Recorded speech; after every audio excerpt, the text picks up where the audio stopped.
वत्तकू फितनतन ला तुसीबन्नल्लज़ीना ज़लमू मिनकुम खास्सा,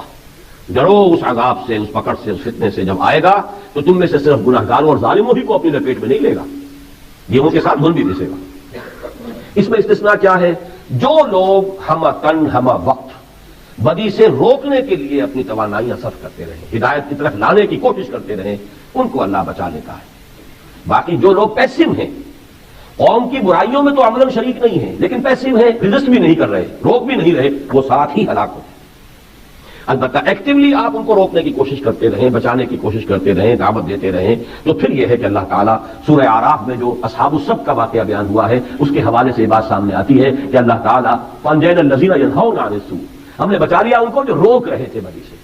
रोके अगर आप काम ये करते रहेंगे तो इसकी तवक्को है कि बचा लिए जाएं, वरना फिर यह कि जो मिल्लत का मजमूई अजाब आएगा तो चाहे आप खुद उन बुराइयों में न भी अमलन मुलव्विस हो, उस अजाब की लपेट में आप भी आ जाए।